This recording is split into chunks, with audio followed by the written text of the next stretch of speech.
Hello everybody, and welcome to AE205, the topic of which is probably going to be the most requested video topic that has been since I started the channel, and that is taking a look at Avid ScriptSync. Now, ScriptSync is one of the biggest main selling points of Avid Media Composer. These days it comes bundled with the Avid Ultimate subscription. I think you can still purchase it separately and have it on tacked on as a plugin, like the good old days. But it is one of the sort of core functions and feature sets within Media Composer that isn't really found elsewhere. You know, that makes it really popular for long form workflows, particularly with scripted content, although it does work very well with documentaries and interviews and stuff like that as well.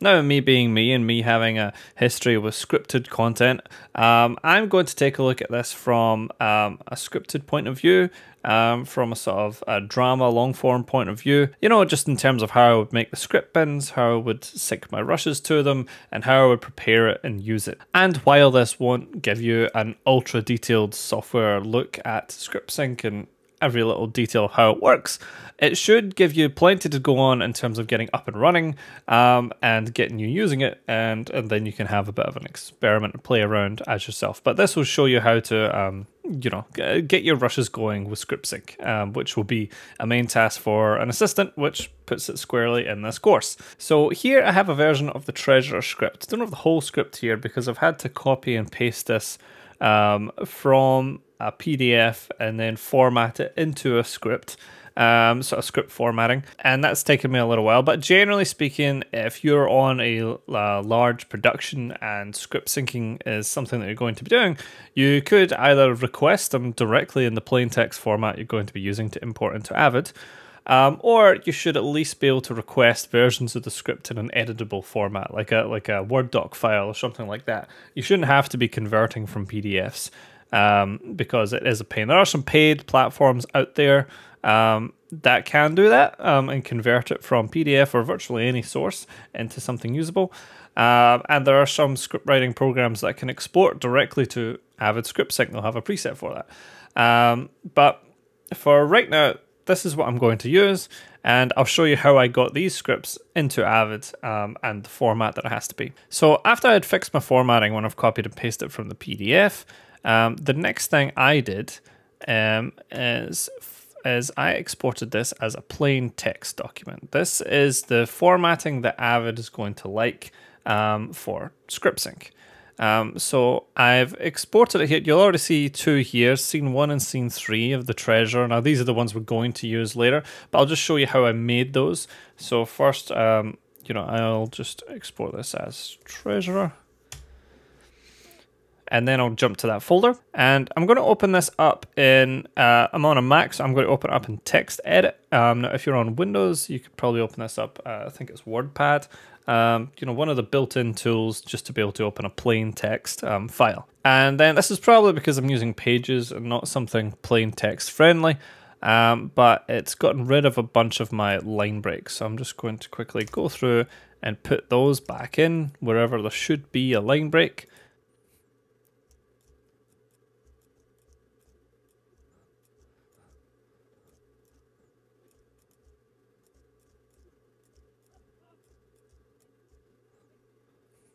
Right, so that's been done scene 1. I've added back my line breaks, sort of roughly fixed the formatting here. And you could center align this as well if you like. I'm going to leave it left aligned because I don't quite mind that. But the next thing that I'm going to do is I'm going to take everything from scene 2 onward, and I'm going to delete this. And then I'm just going to add an end of scene at the bottom here, because I like to have one script per scene, and a lot of editors I've prepped this for tend to prefer this as well. This is because in Avid, it has a type of bin, an Avid bin called a script bin, and that's where your script will get ingested. The longer your script that you're importing, the longer that script bin is going to be, and the more you annotate it and add clips to it through ScriptSync, you know, the longer that's going to take to open and close. And it's also just good not to have all your eggs in one basket. So doing this on a scene by scene basis can just make it a little bit easier to manage and when you're cutting. So I would then save this and quit out of it. And I could rename this, you know, scene 01. I'll just add an X on the end of that because I've already done it. And then that would be me good to go. I could import this straight into Avid. So I'll show you how I'd go about that. So in your Avid Media Composer, if you go to the File menu and then go to New, so you're not going Import, you're going New, and then New Script. Then you can search for where your script is. We've got the Scene 1X that we've just made. I can open that. And there we go, here's our script. Now you can see from the bin icon here, this is the icon for a script bin. It does change slightly whether it's open or closed. It's like a little scroll that gets rolled up and unfurled. And, you know, we've got a few options in here depending on how long the script is. You know, we can jump between pages. We can add a page to flip through them. We can add scene information, page information. If we click this button here, it allows us to edit the script if we see like a little typo or something wrong that was done in the formatting. For example, here I've left out a line break, so I can add that in and then jump out of that. If you're looking for a specific line as well, if you've got a particularly long script here, say it was an interview transcript that you had here, then after you've clicked your edit, you can use a little search here to search for a specific line or a specific word or what have you.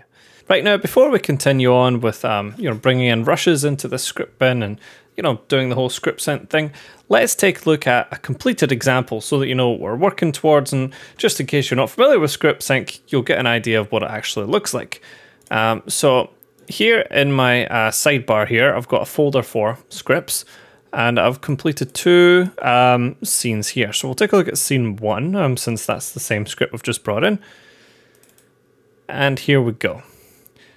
So giving you a rough overview, you can see just as what we were looking at before, we've got our script on the left here, and all these floating thumbnails here are our slides, you know, each camera setup. And the lines coming down from them are the takes. So for example, Charlie here has 4 takes. You can see they're numbered 1, 2, 3, 4. And you can see as I select the different lines coming down, selecting the takes, the thumbnail changes to the thumbnail of that particular take. And that is just taking the thumbnail from the chosen thumbnail that I have in my prepped rushes bin, you know, when I'll have done the initial rushes prep. And if you're not familiar how to prep and lay out your rushes bin all nice and tidily, you can see all that in the AE100 series of videos where we did it for this particular project. But getting back to our script bin, the main highlight of the ScriptSync feature is this here. These little bumps coming down from each take line is the script marks. So for example here we have this line from Martha saying, "Jerry, what's going on?" And if I double click this script mark here, it's going to take me to open up take 1 in the source monitor, or bring it over to this monitor so as you can see. See if I can fit everything. And it will take me to just before that line. So I'll double click it. Jerry, what's going on? I'm hoping you could hear that since I'm having to route it through the actual microphone, so I'll dial up my input right up for a second. Jerry, what's going on? Now take 2. Jerry, what's going on? 3.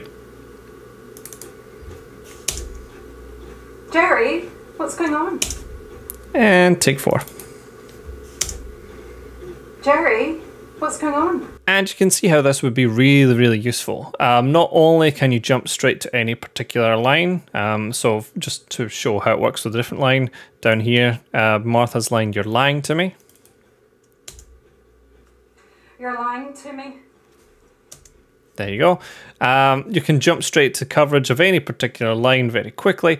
And also when you're looking at your script bin like this, you can see what coverage. It's kind of like looking at a marked up script if you're familiar with the paperwork. You can see what coverage you have over any particular line. So for example, if I'm looking at this at abruptly Jerry kills the radio and returns to the map, then I know that these shots here are the coverage that I have over this particular section. Oh, and this one up here as well. So I can jump to any one of those shots to grab some coverage for that particular line, that particular portion of the scene.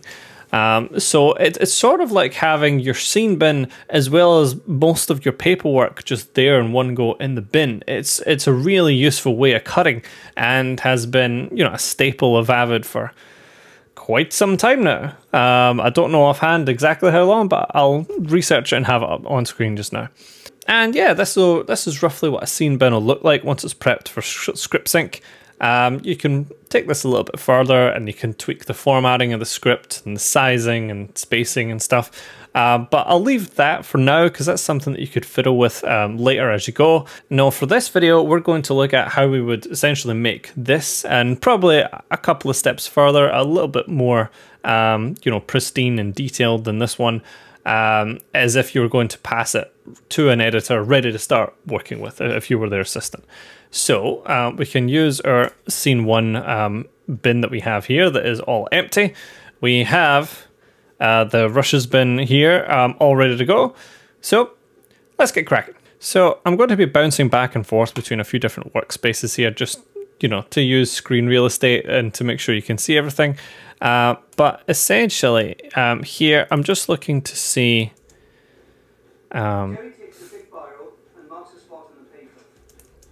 where these shots begin and end for this first slide here.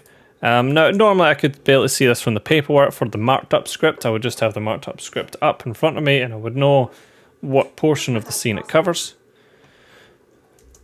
But for now, I'm just going to be playing and checking that way. So from Jerry marking a spot on the paper with his pen to that's my dad's crossbow. Now, I will say as a side note here, if you want to familiarize yourself with this scene, the short film is on YouTube. It's one that I cut with a great group of guys here called Page Break Productions on the northeast of Scotland. I cut it a few years ago, but they've kindly let me use it for these tutorials and to show it off and, you know, to help explain some of these workflows. So if you want to familiarize yourself with the scene, I'll have a link in the video description. You can do that there. But these slates begin with Jerry alone. He's marking a spot on the paper and they run up until Martha spots the crossbow and then walks over to Jerry. So I'm going to go to my script, my undone one. I'll just close that completed one. And then we're going to look for that portion. So it begins here. Jerry takes a biro and marks a spot on the paper. And then that runs up until she sees that's my dad's crossbow. And then she steps closer up to him. So I'm going to select that portion of the script. I'm just going to highlight it there. That's just a shift click. Then I'll go back to my scene bin, grab these two slates, and I'm just drag and drop them on top. There they are. Now I'll just do the next slate. And essentially what I'm going to do is just go through all of these slates and do that same thing where I check what portion of the scene that they run, select it in the script, and drag and drop them on. So I'll do the next couple with you in normal speed, and then we'll jump ahead. So let's do alpha, which is a mid shot of Martha. And since this very conveniently runs through the same portion, we can leave that same bit highlighted and just drag and drop that slate on top. Now I will say if this was a multi-camera setup, then you would ignore your sources and just do this with the group clips and drag the group clips onto your script. But it would work in more or less the exact same fashion. And once again, this runs through the same portion, so we'll just slap that on there. Right, now slate Charlie here, I've just checked, runs through a different portion of the script. It begins right after this portion, where she's came up to Jerry, she's asking what's going on, she knows something's up, Jerry's lying about something, and then it runs right to the end until she walks away and leaves the room. So here, until she slams the garage door. And I'm actually going to click my little edit script for a moment here, and I'm going to make a little line here. And I'm going to separate these two action portions because this is separating the moment from when Jerry's alone in the garage, which is sort of a separate part of the scene later on. Once he's alone in the garage, he packs the car and he leaves. And so there's different coverage on that bit. So I don't want this whole paragraph to be gelled together, because as you'll see here, you're selecting paragraphs, you know, stuff that's been written out in one continuous line. You know, if there's a line return that's been used, as you can see here, then you're able to select the different line. But if it's just been typed out continuously, then you can only select that bit. So I've just separated those two parts out because I feel like even though they've been typed out like that in the script, they are two different sections, and the coverage only runs up to there for this next slide, so hence why I'm doing that. Apologies for the overly long explanation there. So here's the portion that Slate Charlie's covering. Selected all my text here, and I'm going to drag and drop these onto here. There we go. Right, now I'm going to skip ahead here, and I'm just going to do this for each of the remaining takes, because scene 1 goes down to Slate Q, and then I'll check back in with you after I've done that, and we'll get to adding script marks.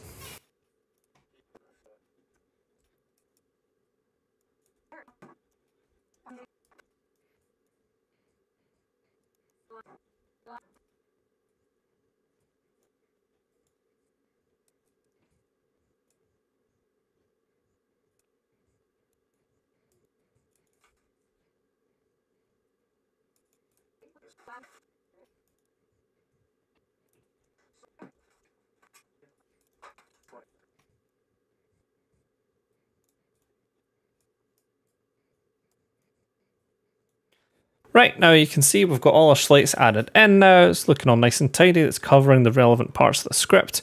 And you can see it's further exemplifies why I've separated this last paragraph, which was all just action, is because after it reads here, she takes it with her and slams the door. Takes it with her being she takes a crossbow off of the wall.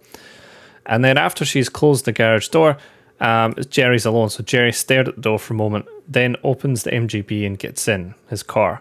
And he's prepping to go. He has an emotional moment, then he drives off, and it's about the items that he's bringing with him. So we have covered specifically of that point 4 different shots of him in the car, of close-ups of what he's bringing with him. And so, you know, by separating that, then I can have those selected just there. And that's just one example of when you might regularly have to jump in with your script edit button up here and just make a slight tweak and then come back out again.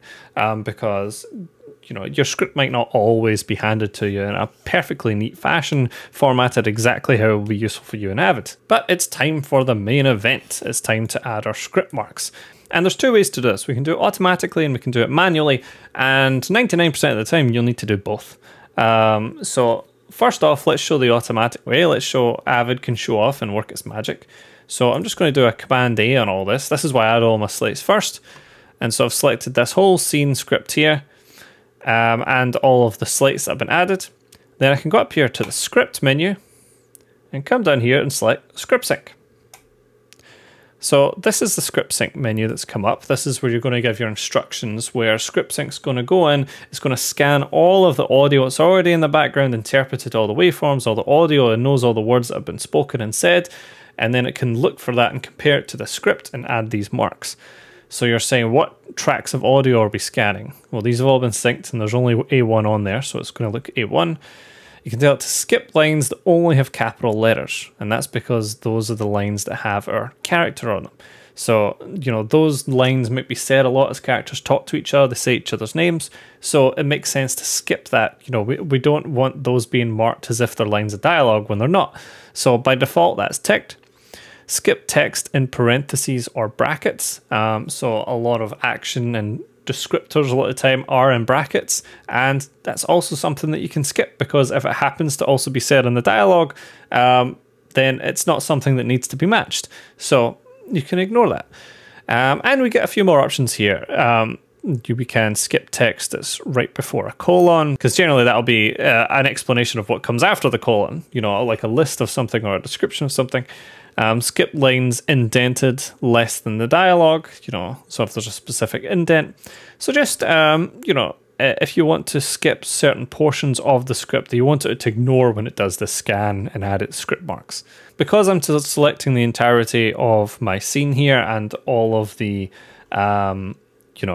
takes, we can tell it to overwrite any existing marks that are there. So maybe you just wanted to redo it. Maybe you're refining these. Maybe you're refining these options here, and you have to fix something. And we just want to tell it to overwrite all the marks and just do it again. We can click the select dialog option, and then we can select just a specific line of dialogue, even within our selection, that Avid's to go looking for in its ScriptSync. There's also this sync between first and last mark option. And what this is really for is, say the take ran for a long time. The camera and the sound were rolling for, say, 30 seconds, a minute, 90 seconds before action was called. And there's crew and director talking directly to the actors. There's a bunch of dialogue that's basically been recorded that's not part of the script, that's not part of the scene action. So what you could do is you can manually add the first script mark of the scene, the first sort of portion here on the script, and then manually add the last one, and then come here and get Avid to do the automatic script sync and say to just do it between the first and last mark. So just check between the region that I've already marked for script sync, and it will ignore everything before that. So very useful for when that happens.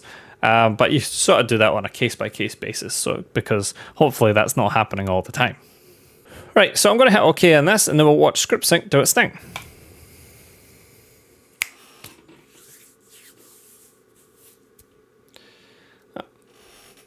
So here we can see it's scripting and indexing, and we can see our script marks appearing in the background here across our takes. So it's detected all of these lines of dialogue, and it's adding the script marks. So one Charlie seems to be among the most successful here. So like, Jerry, what's going on? I need to take care of this. You're lying to me. Because this is Martha's coverage, and you know the soundie's probably turned up her dialogue. You know, I've seen some soundies do it differently. My preference is when they try to give an even mix of all the dialogue that's spoken, so that we can maybe steal a character. You know, if they delivered a line particularly well, even if they're off screen, we might be able to steal it from there. But if the dialogue of the off-screen characters is particularly low, then it's not going to detect that. But generally speaking, you're going to want this shot for whoever's on screen. So probably what's most important is that you get the script marks for their lines anyway. So it's detected all of her lines relatively well, since that's been at the forefront of the dialogue. This one down here, where the line in the script says, look, since when do bank managers need to? It's not detected that at all across the text, and that's because she says it differently each time. This is a line that she's meant to get interrupted in as she says it, and the other actor playing Jerry has interrupted her quite quickly each time. So it's not necessarily always caught it. So here's a good example of when we're going to have to manually step in and add to this ourselves, since of course we can add script marks manually as well. So to do that, I'm going to leave this line selected, and then I'm going to go take one here, and I'll just double click that. It's open take one on my source monitor. I'll crush this all into this little monitor here to show you, and then we'll just find that portion.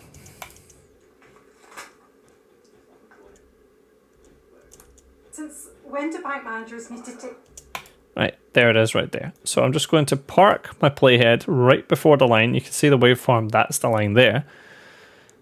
And then you go to your command palette, it is under Other, and then Add Script Mark. It's right there.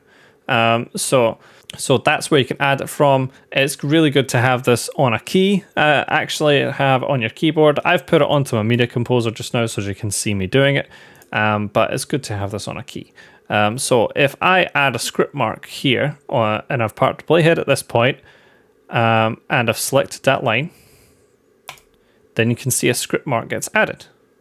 So I'll throw my playhead way away over here, and then I'll double click my script mark, and it jumps me right back to that point. So a lot of the time, you know, if you've got a bunch of long takes, long slates here, you're best to run your ScriptSync first, do a scan. I will say when it finds a script mark and it adds it in, they do tend to be fairly accurate. But where it doesn't, if you have, say, 2 or 3 lines where it's missed it, if it's a single line on its own, then they can maybe jump to the one before it. Different editors will have different preferences about how specific you need to be. But definitely if there's a few lines missed here, you're going to want to jump in manually and add some of these script marks. Since it might become a really important thing later on where they have to quickly compare all the versions they have of this take to find the best one. It might be something that comes up later on in the edit, you know, with the director or producer, and they're looking for a better take of this particular line, and this will allow them to do it very, very quickly. Since Ventura. And once you do this on like the first take, you'll sort of recognize what the waveform looks like of your actor saying that particular line, and you can usually just jump to it. Since Ventura. As you can see me doing here. So now we have it across all 4 of Charlie's takes. I'm just going to go to echo. Since when?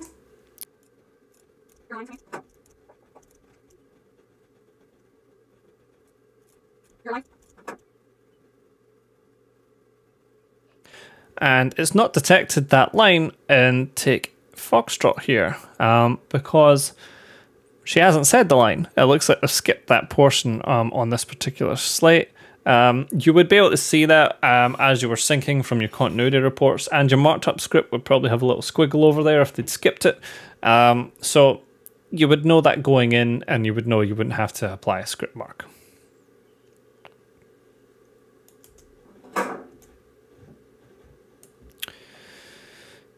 But let's go back around the script and see if there's anything else that it's missed that we should add in here. Like here in 1 kilo, we can see that there's a few lines that's detected on take 2 that it hasn't seen on take 1. But I can also see from the naming that take 1 is labeled false take. So it's probably started just on the first little portion and it hasn't actually recorded these lines. Which is indeed the case. Oh, but that one's wrong there. So I'm going to delete that mark. You can always just right click on a mark to delete. You can do it with the keyboard, but yeah, I like to right click just to be specific because they can all be right next to each other, and I get a bit paranoid of it. So here is the one I'm looking for. Jerry. That's the first line spoken in this take. So I will just add that in there.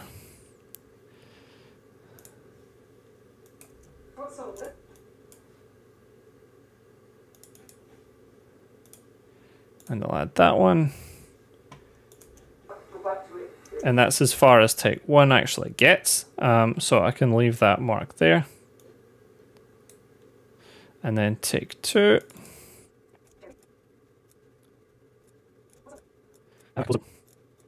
I've got my composer window on the other monitor, that's why I'm adding these up here. But I am doing it just the same way as I was before. And yeah, so you would continue going through all the slates, just checking any sort of straight lines like this where there's no marks, but you can tell there's dialogue going on over here. You would go through those, just make sure that the lines aren't spoken in the take, and if they are, go to the right point, add the script mark in, and then it's just going to save so much time for the editor and have that all readily available to them.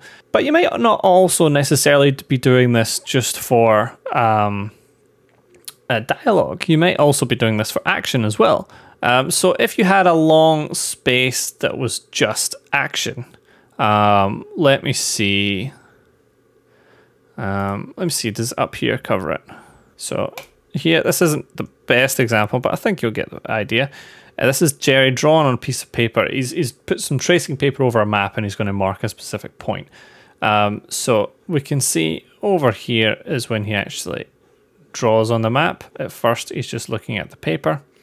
So I'm going to go to my bin here, and we have this shot as Covenant. We'll just slide it over a bit.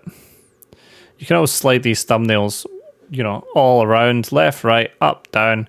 the portion that they cover will stay fixed, and there's this connecting line of the thumbnail. So you can have it below the portion, above, you can have it in the middle. And you can regularly slide these around back and forth in order to fit in all of your slates of a particular scene. And whatever one you click, if there's a line going through it, it will come to the forefront as well. So, but yes, this of Jerry drawing on the paper is sort of going from at the beginning when he's looking down at this Ordnance Survey map. He slides a sheet of paper over the map, takes out a big bar and marks a spot on the paper. So I'm going to put a script mark just on this particular point. The blocking hasn't quite followed the script exactly. He's already got the tracing paper out at the beginning of the take and all this. But this is probably going to be the key point that we're going to want to jump to anyway. So let's go to this and then slide along to where he marks up the paper. We'll say here. And we'll add a script mark there. And then we can jump straight to that point. He's also using a pencil in the actual take, whereas the script says he uses a big biro pen. So tut director for not updating your shooting script, huh? I'm kidding, Richard. But yeah, you'll know what I mean. You'll have seen scenes that where half the page or even the full page is just action without any dialogue. If there's only a single character in the scene, they probably aren't saying anything. And then you'll be marking up, adding these script marks to the action. And in those cases, you might want to do what I've done here again and just sort of separate it, not just for the ScriptSync functionality, but also just as a visual separation for you for the different actions, the different things that happen in the scene. And then you can add script marks to that, when a character reaches his door, when he goes in a car, when he exits. In fact, the other scene that I had done when I was preparing for this, let me check if that has any of this. This is scene 3 that I've used in a few videos before, where Jerry's at a phone box. So we do have some action going on here. So say here, for example, down at the end, he hangs up the call when he's completely finished. A whole bunch of slates covering that portion. So I'll just grab this one for now to make it easier. So I've selected that line, and then I'll double click here, bring it over, just try to fit it all on the Mac screen so you guys can see. Yeah, so we'll scrub through until he hangs up. And this can be sort of easier to find the right moment because if it's action, you can usually see the beat visually. So right there, added it in. So we can jump straight to that portion. Although we probably already have that here by Martha, bring the passports. Because he sort of hangs up right after that line immediately. But you get the idea. Martha, do not forget the passports. Not the best take for that action there. But yeah, you get the idea. You can add script marks to go to specific action points as well. And then you can imagine that if you are working with this and you're the editor, you can see the possibilities that this gives you in terms of seeing all your footage. If this is prepared well by assistants that you trust and you know all of the footage is there, then you immediately have an overview of all of the footage that you have for a particular scene. You can see all the covers that you have for particular portions of the scene. You have your script there in front of you as well, so you don't necessarily have to have the script out. You also sort of have the information from the marked up script, so you don't really necessarily need to have that out either. I'd still have your continuity notes out though. And you can open your clips straight from here. You can jump to specific portions of them using the script marks. And you can cycle between everything, takes and angles and whatnot.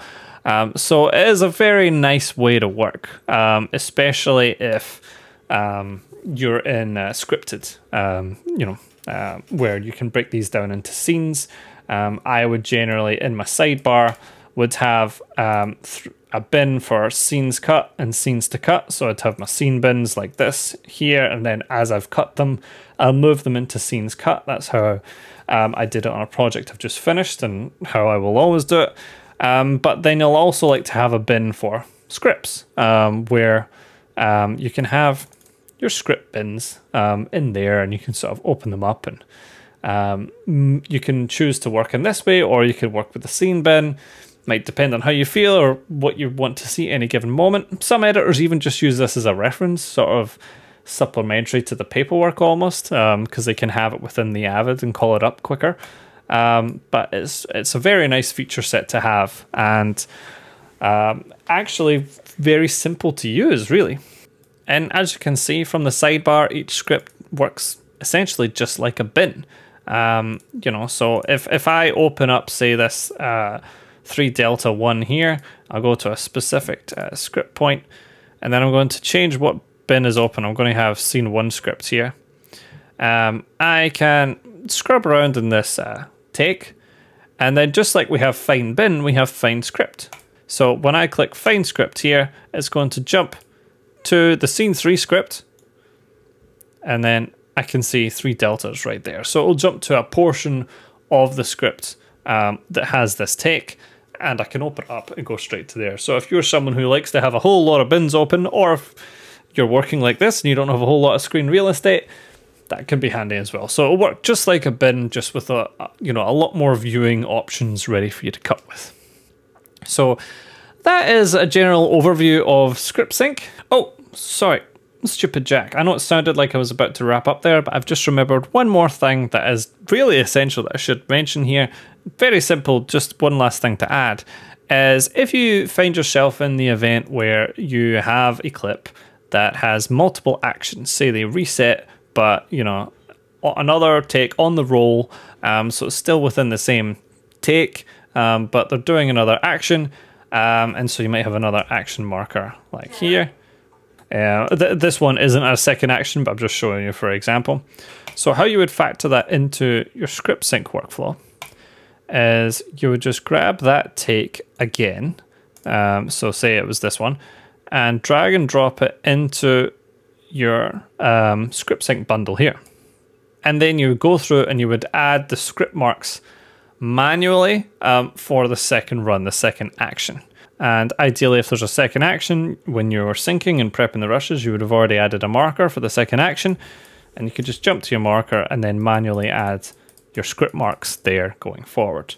This is probably why ScriptSync isn't used, probably one of 2 reasons why it's not been used on a lot of the projects that I've worked on sort of network television in New Zealand, and then some of the sort of low to mid-range TV in the UK, is because A, it's more of a cost to have the ScriptSync license. It probably adds a little bit more to the Avid rental of the room, since they'll be factoring an Avid Ultimate license in rather than just a standard Avid license, as well as the fact that it just requires more prep time, more sort of work to prep the rushes.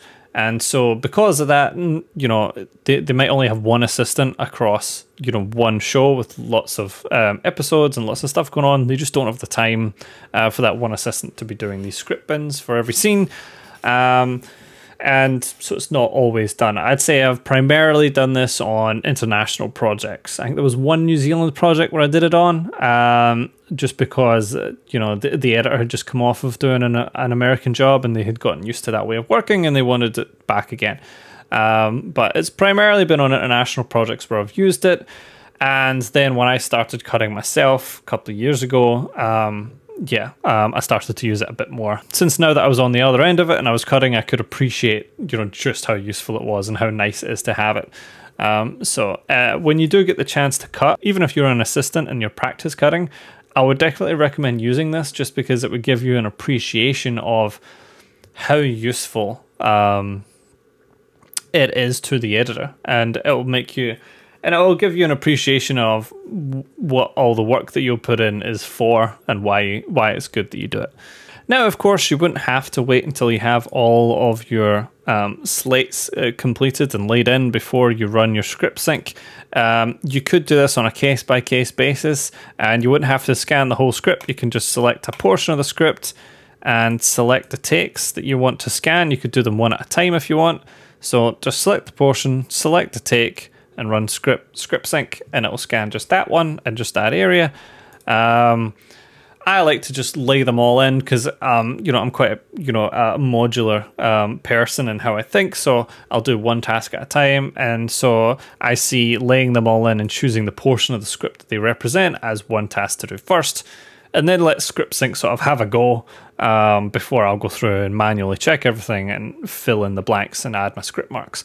But just know that you can also do that. And so if for whatever reason as well, ScriptSync hadn't worked, or if you need to add more shots to this later and you don't want to disturb the ones that you've already done, that would be probably a good instance where you only want to run ScriptSync on the new ones that you're adding into the script. But say there was a pickup day to shoot the rest of this scene, then that would be a good chance to use that function there.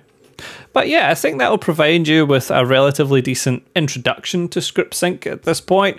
You know, there's a number of more features like formatting the script and other things that you can tinker with, like changing the background. You can make it all white and black instead of the reverse. Some people find this much easier to see. You can turn off showing line numbers that are Avid adds automatically here, although this can be really useful as some people will reference stuff by the line number. And there's a bunch of other sort of little formatting and you know, more customization and finicky bits that you can do. But I think everything we've talked about sort of covers the essentials and how you would prep a script bin, get your rushes in, add your script marks, lay it out, you know. I did mention before how you can move these around. I would recommend just having it kind of semi-tidy. You know, I wouldn't just have these all kind of thrown about in mishmash directions. If there's a number of slates that sort of cover the same region, I like to have the thumbnails just above the region, you know, the frame, poster frames, and have them sort of next to each other in a row so that I can look at that row and know, oh, these are all the text that I have that cover this area. I'll try not to have them in the middle or below. I'm just not a fan.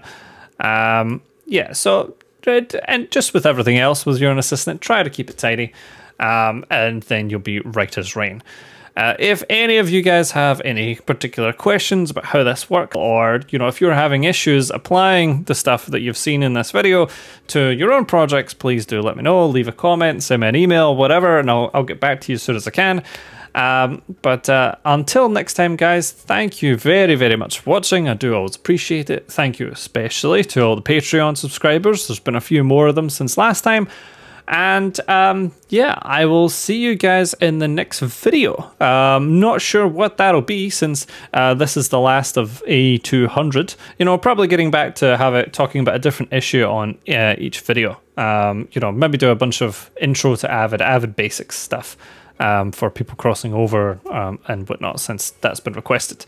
If there's anything that you'd like to see, if you've got any particular requests, hit me up, let me know. Always looking for ideas, starting to run out of them. Yeah, and until the next video, guys, thanks again for watching, and I'll see you then.